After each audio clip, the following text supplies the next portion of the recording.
尋日我哋報道過肇慶有單類似南京彭宇案嘅事件，今日喺浙江同樣有一啲肇事者為咗逃避處罰同埋責任，撞到咗老人家之後逃之夭夭㗎。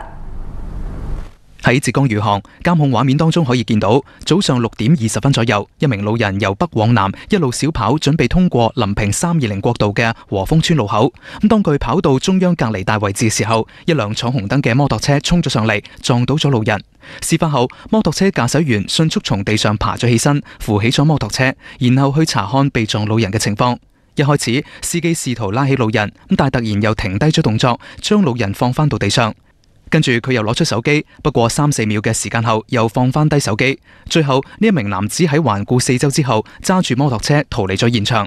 事發當時，現場不斷有機動車同非機動車經過，佢係冇路人停低幫手或者阻止肇事司機離開。目前當地交警已經對該事故立案調查，希望知情者或目擊者積極向公安機關提供線索。南方電視編輯報道。動物係人類忠誠嘅朋友，動物會唔會發生？動物會時不時發生令人捧腹大笑嘅行為。以下等我哋一齊去睇下。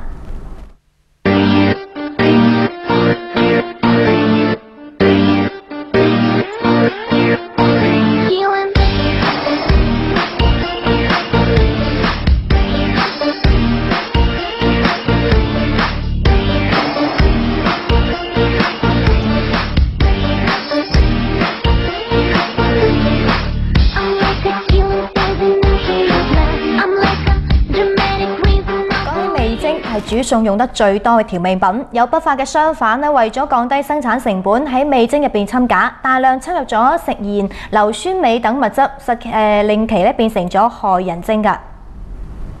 喺蘇州開飯店嘅徐女士話：喺前一階段，好多客人都話佢整嘅餸特別鹹，味道有一啲唔對路。放了味精，菜就更鹹了，更鹹了，我們就揀粒子大一點的嘛。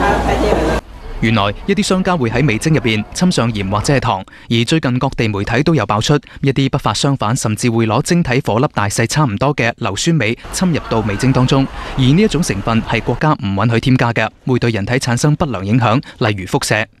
業內人士表示，正常味精主要係以谷氨酸鈉為主，佢嘅顆粒要比硫酸鎂顆粒細一啲。味精當中如果侵入硫酸鎂，價格會平30%以上。這個要260。還有別的牌子的呢？別的牌子還有那個225一袋的。